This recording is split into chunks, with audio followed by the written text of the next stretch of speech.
Hello, my name is Brent Dundor. I identify as cisgendered and I use he, him, his pronouns.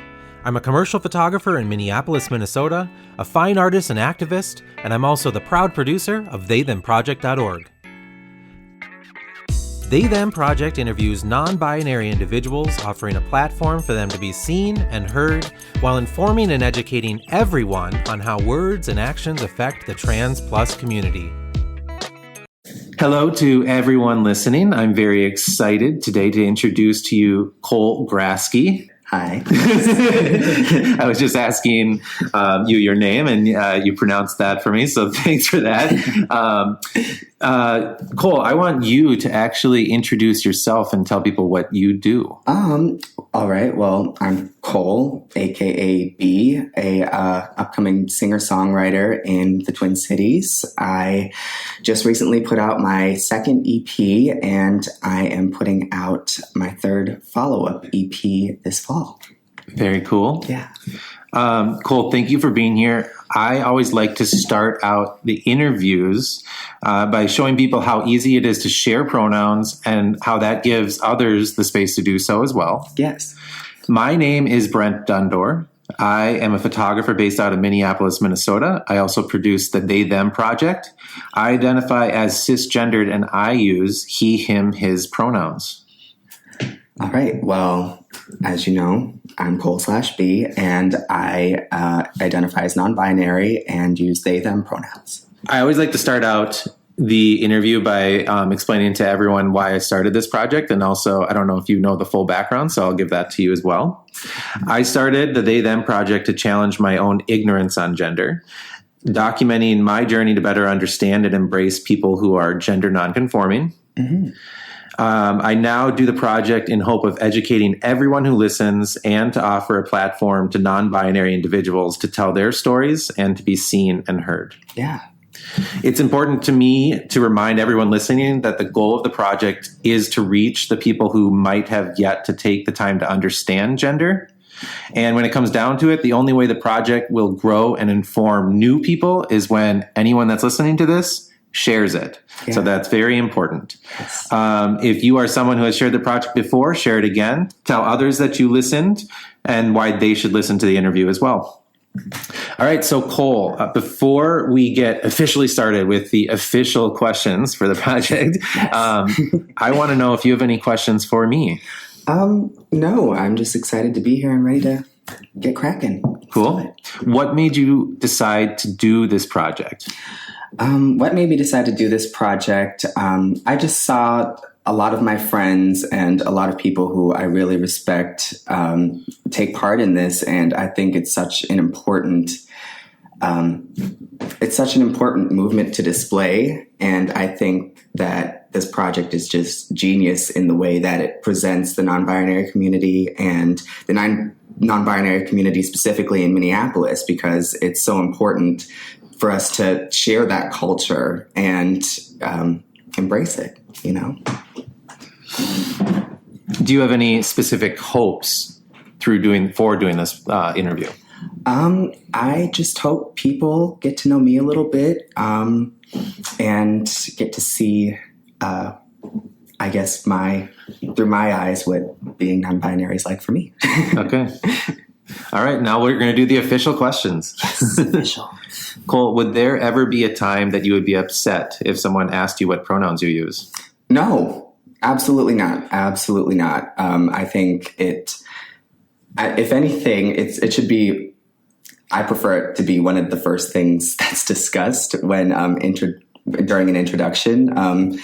Like, you know, hi, what's your name? Blah, blah, blah. What pronouns do you use? I think that's very, very an essential part of conversation. How much responsibility do you think should be put on others to ask your pronouns or for you to tell others your pronouns? I think it's not as much about, there is a responsibility there.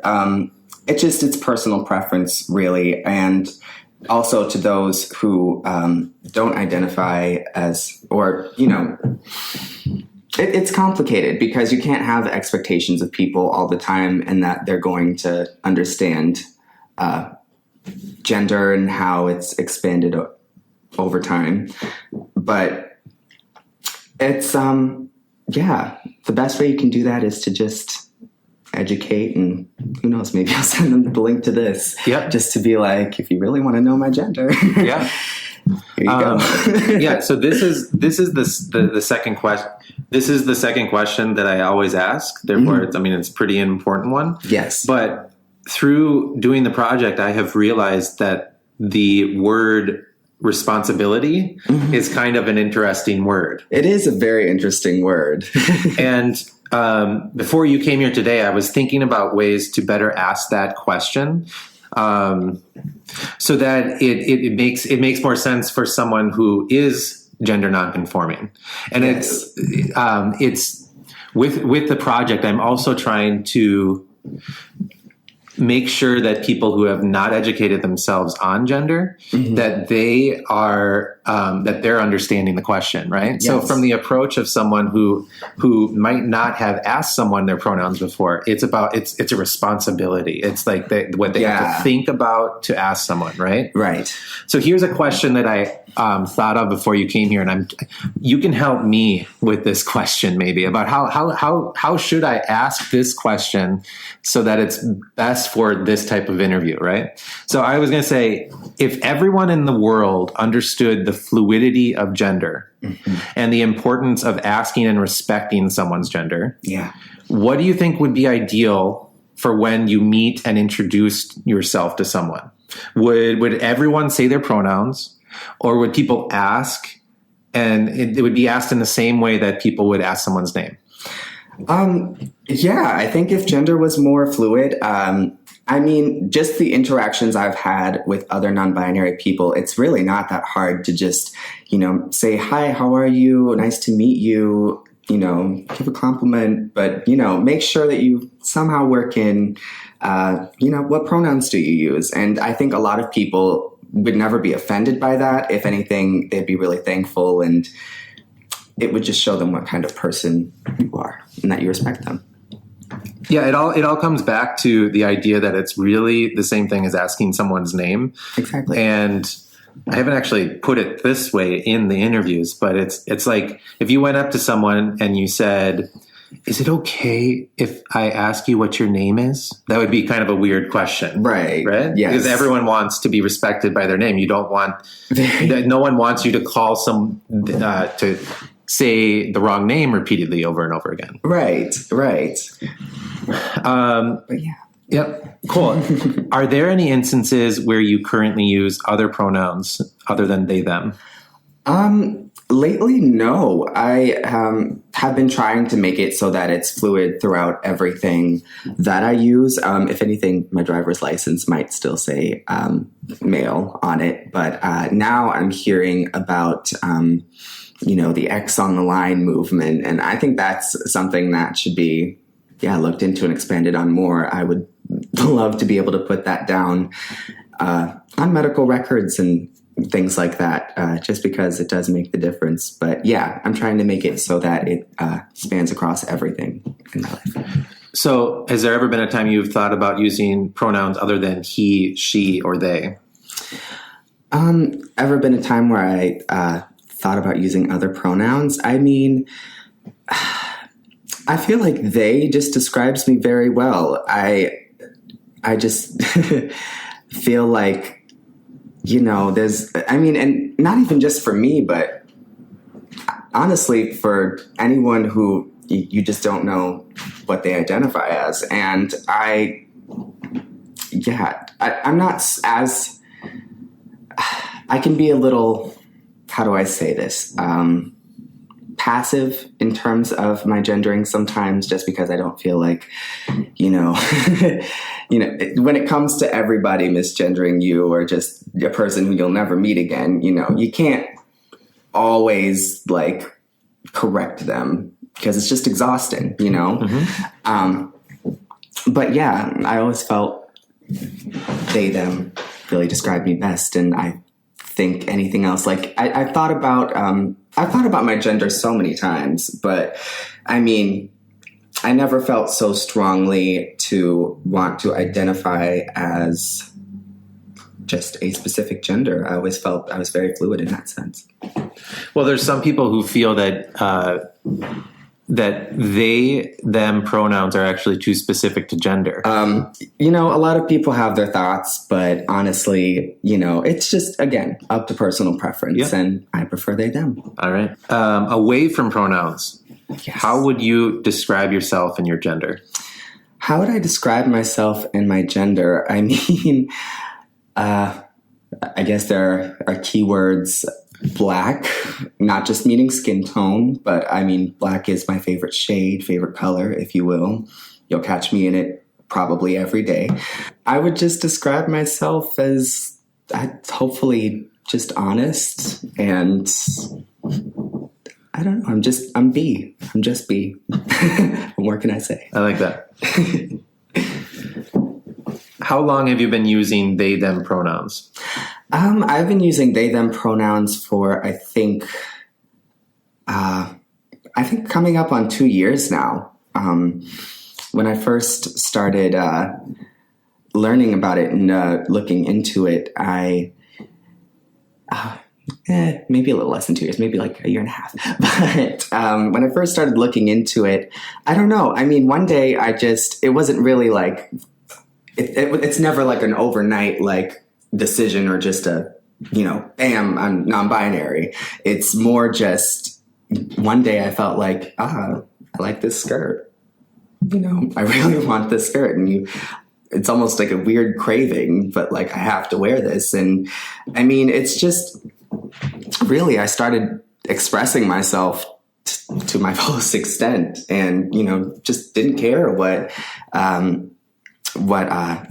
binary, rule there was in terms of what I could wear, what garments I could have. And from there, I discovered that, a term for that was non-binary. And I looked more into it and I did more research on it. And I eventually found the non-binary community in Minneapolis. And it's been, I don't know, glorious ever since. I don't know what to say. But yeah, just at this time now, I mean, I feel like discovering that and discovering my true self, like I've never felt more comfortable in my own skin. So yeah. So that question is specific to using they, them pronouns. Yes. But I want you to tell me more about your whole entire journey. When did you first start questioning gender? Well, I mean, we could go back to preschool when I started playing dress up, and I've always had a very masculine, per se, and feminine energy about me, in the sense that I still enjoy certain masculine things. Maybe not. It's very weird and specific. I can't even get into it. But I mean, there's always been that duality in me. And it's been repressed for many years. It was repressed for many years just because, when you're a kid, certain people, are going to say, obviously, like, oh, why are they doing this? Why are they dressing in, little girls' dress-up clothes? Why are they doing that? That was just repressed for a while after certain things happened in my childhood, I guess. Just growing up and being a young queer, used to think gay. And I just, never really allowed myself to explore that side of myself. Like, even when I did, like, I would buy, per se, women's clothing. And I would always be like, is this too femme? Is this too, yeah. So you use the words queer and what I think you were saying originally, gay. Yeah, I originally, of course, identified as what I thought was a gay male throughout when I came out when I was 14 and through when I was probably through to when I was 20. I identified as just gay. But and so I want to always try to go back to a perspective of someone who might be thinking about gender for the first time. Yeah. And to actually touch on that a little bit, because obviously what we learned through the project is that gender and sexuality are very different. But from your perspective and from your story, if you can touch on that a little bit more, I think that would be good for people who are hearing some of this for the first time. It's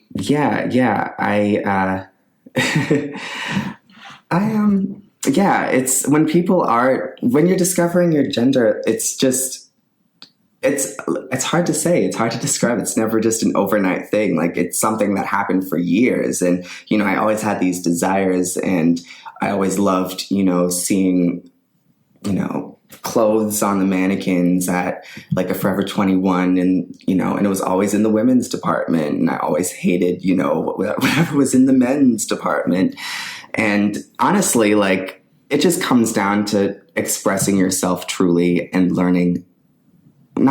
just asking yourself the question, what do I want to be? And, how do I want to express myself? And when you can finally express yourself in the truest way, it's amazing. And honestly, now, like, I can't picture my life, still staying in the binary. I mean, I don't know. I can't describe it. The way that you're talking about it, the expressions on your face, you are literally excited about what you have discovered.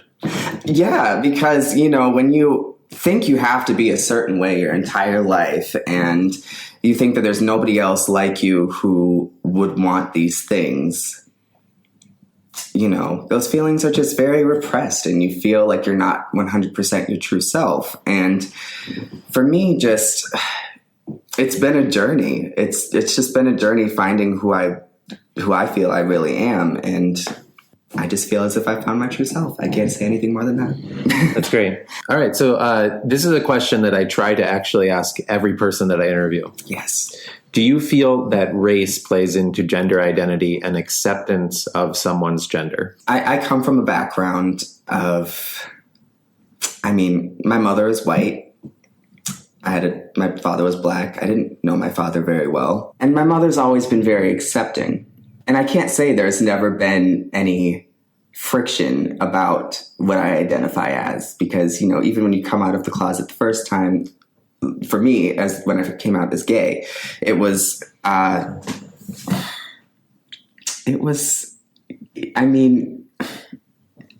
something. And I had a black stepfather at the time. He really wanted me to be like bi at the time. I don't want to say, just because I had a white mom, I'd always felt super comfortable. It's just because that's my mom. But you had an upbringing that had multi backgrounds. Yes. And I think it's a unique question to ask you then.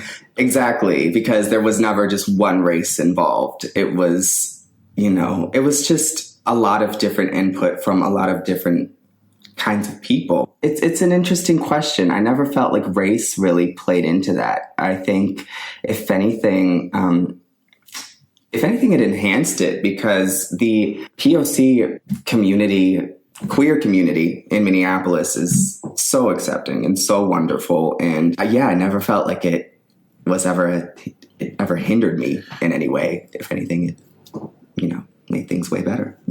You stated the first time you came out. So you've come out twice. What does that mean? Growing up, you always think you're one thing. And then, I don't know, maybe you realize that it's not always what you were meant to be. For me, at first, it was dealing with the sexual orientation, really. And then with just the personal orientation, like what I just felt like as a person. And so I learned that those two didn't really have to coincide. Right. What you just said is kind of the slogan of sexuality is what you're attracted to people on the outside, and gender is what you feel on the inside. Yes. Can you give an example of when someone challenged your gender and how that made you feel? When someone challenged my gender, when people try to say there's no way that you can be just, both genders or not have a gender, and that a lot of people still think about it as very black and white because a lot of people are still getting the hang of, being trans. And, so a lot of people, when they do see me and what I do, they think, oh, they're just transgender or transsexual. And I have to tell them, like, no, that's just not what I identify as. I don't feel so strongly to go through with any procedures or anything to change my appearance or that such. Like, it's never been about that. It's just, for me, been expressing myself and through what I wear and through, just through what I wear, how I present myself, whether that's feminine or masculine. Mm-hmm. And I don't think I should have to be expected to be either or at any given time. Has there ever been a time when someone has validated your gender, and how did that make you feel? I had this the other day. I had a customer come in. It was an older man with his kids. He, instead of saying he or she, I forget along the lines of what he was referring to my gender for, but instead of saying he or she, he just said they or them. And I'm like, oh, you got it. Because usually I'm used to hearing one or the other, he or she, and I'll take either or because I really don't. I mean, when it comes to it, like that, it's such a blur to me now that I just, you don't care. It's weird. Like, if people are being respectful, then it's different. I want to touch on that. That example. Yeah. Because it's like, to anyone listening. Okay. So what else do you do for work? What else do I do for work? I mean, I work at H&M. Yeah. So for people listening that are trying to understand gender for maybe the first time. Yes. Everyone can picture themselves in a situation where they're going clothes shopping. Mm-hmm. And there's someone like you who is working there, mm-hmm. and maybe they have kids with them. And for you, the fact that this person used they, them pronouns in an everyday situation, it was a big deal. It was a big deal just because it was just like, you get it. Yeah. And it felt really good just because, it shows that people are willing to learn and willing to change their way of thinking. I thought that was really awesome. And the idea that someone is doing that around kids is really powerful to me too. Exactly. Yes. To, set that example. It's really awesome. Cole, when I first started the project, I didn't understand the importance behind someone's name, specifically in the trans plus community. And I want to know, what does Cole represent to you? Cole represents to me what I've grown up with. It represents, for me, the name I've been given by my family, my mother specifically, who I love to pieces. And for me, that's just who I am with family and friends. And that's a more intimate, I don't want to say a more intimate side of me because that's a little bit secluding, but that's just, the sort of me at rest in a sense. So you've also said that you've introduced yourself as B, as an artist. Yes. So let's talk about the difference between someone referring to you as B, as an artist, possibly performing, and how you, as you've said off microphone, that you prefer Cole when you're not performing. So how does that work for you? It works for me just fine. But it works for me in the sense that B is really just my creation and the embodiment of who I've become as my own person. And I feel comfortable. That's what I feel comfortable sharing with the world. Cole, however, is just, I guess not who everybody knows of me growing up, but I mean, that's just who I've always been. And that's just, I can't say that part of me is dead because, I mean, it's just it's who I am. So in a way, so I've interviewed plenty of people in the project who have changed their name when discovering their gender, and their birth name is not something that we talk about unless they say they want to talk about it. Right. But we also know of you as B, and it's kind of like it's almost the opposite feel of, okay, so you have another, it's not identity, but you have another expression of yourself through B. And I mean, what if I were to call you B for the rest of this interview? What would that mean to you?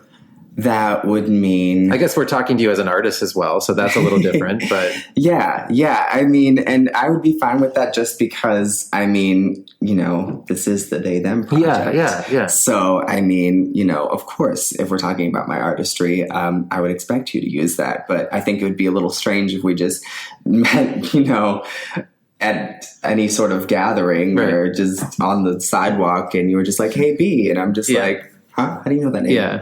Or if you introduce yourself as Cole and I knew from Facebook that you were B, then I would want to respect you by saying Cole. Yes. Just because that's just who I am when I'm off stage. Okay. What advice do you have for parents who might have children who are questioning their gender identity?